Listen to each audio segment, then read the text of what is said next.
தமிழர்களின் இதயங்களில் ஒரு சிறப்பிடம் பெற்றுள்ள கடவுளாக முருகன் விளங்குகிறார். இவர் வீரம், அறிவு, அழகு போன்ற பல்வேறு குணங்களை உள்ளடக்கியவர். முருகர் வழிபாட்டில் முக்கிய அம்சமாக 6 படை வீடுகள் திகழ்கின்றன. இவை முருகனின் 6 புனித தலங்களை குறிக்கின்றன. இந்த தலங்கள் முருகனை வெவ்வேறு வடிவங்களில் வெளிப்படுத்துகின்றன. மேலும் ஒவ்வொரு தலமும் தனித்துவமானது மற்றும் புராண கதைகளுடன் தொடர்புடையது. இந்த MK தமிழ் ஸ்டோரி யூடியூப் பக்கத்தில் நாம் அந்த 6 படை வீடுகளை விரிவாக பார்வையிடுவோம். முருகனின் 6 படை வீடுகள். முதல் படை வீடு திருப்பரங்குன்றம், மதுரைக்கு அருகில் அமைந்துள்ள திருப்பரங்குன்றம் முருகனின் முதல் படை வீடாகும். முருகன் தனது அம்மையார் பார்வதியையும் தந்தையார் சிவபெருமானையும் வணங்கிய தலம் இதுவாகும். இங்குதான் சிவபெருமான் தன் சக்தியை முருகனுக்கு அளித்தார். இங்கு முருகன் தெய்வானையுடன் திருமணம் செய்ததாக கூறப்படுகிறது.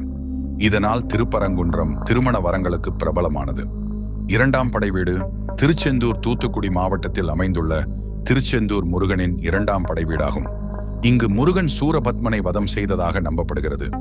திருச்செந்தூரில் சூரசம்ஹார விழா மிகவும் பிரபலமானது. திருச்செந்தூர் கோயில் வளாகம் பெரும்பாலும் பல்லவ மன்னர்களால் கட்டப்பட்டது. 3ஆம் படை வீடு பழனி முருகனின் 6 படை வீடுகளில் 3ஆம் மற்றும் பிரசித்தி பெற்ற புனித தலமாகும். இது தமிழ்நாட்டின் திண்டுக்கல் மாவட்டத்தில் பழனி மலை உச்சியில் அமைந்துள்ளது. பழனி தலத்தில் முருகன் தண்டாயுதபாணி எனும் ஒரு சந்நியாசியாக காட்சியளிக்கிறார். பழனி தலத்தின் முக்கிய சிறப்பம்சம் 697 படிகளை கொண்ட நடைபாதையாகும். இது பக்தர்களுக்கு இறைவனின் கருணையையும் அருளையும் உணரத் தூண்டுகின்றது. பக்தர்கள் தங்களின் சிரமங்கள் மற்றும் துன்பங்களை அகற்றும் என நம்புகின்றனர்.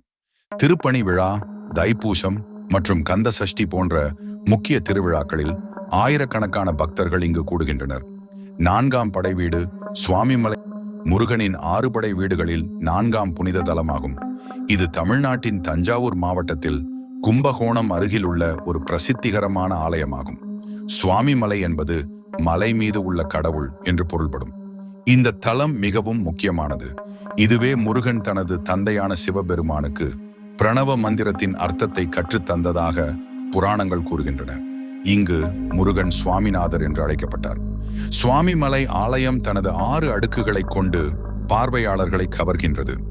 ஒவ்வொரு ஆண்டும் திருப்பணி விழா மற்றும் சுப்பிரமணிய சஷ்டி திருவிழா போன்ற பல முக்கிய நிகழ்வுகளின் போது இந்த தலத்தில் ஆயிரக்கணக்கான பக்தர்கள் வந்து சேர்கிறார்கள்.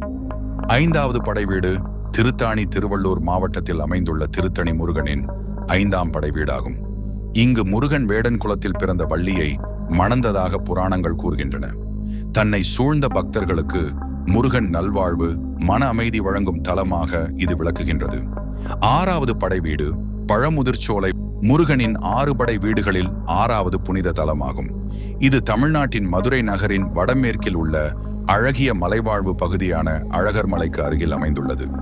முருகன் இங்கு வேலவன் என்ற பெயரில் தனது 2 தெய்வீக துணைவியரான வள்ளி மற்றும் தெய்வானையுடன் அருள்பாலிக்கிறார். பக்தர்களுக்கு முருகப்பெருமானின் அருளை பெற பழமுதிர்ச்சோலை அர்த்தமுள்ள தலம். முருகனின் 6 படை வீடுகள் ஒவ்வொன்றும் தனித்துவமான சிறப்புகளை கொண்டுள்ளன. இந்த 6 தலங்களுக்கும் சென்று வழிபடுவது மிகவும் புண்ணியமானதாக கருதப்படுகிறது. முருகனின் 6 படை வீடுகள் தமிழர்களின் கலாச்சாரத்திலும் ஆன்மீகத்திலும் வரலாற்றிலும் முக்கியமானவை. இவை முருகனின் அருளையும் ஆற்றலையும் சித்தரிக்கும் முக்கிய தலங்கள். இவற்றின் தரிசனம் செய்வதால் மனநிறைவு, ஆன்மீக சிறப்பு மற்றும் சக்தி கிடைக்கும் என தங்கள் மக்கள் நம்புகிறார்கள். முருகனின் அருளை பெற விரும்புபவர்கள் இந்த 6 படை வீடுகளுக்கும் சென்று வழிபடலாம்.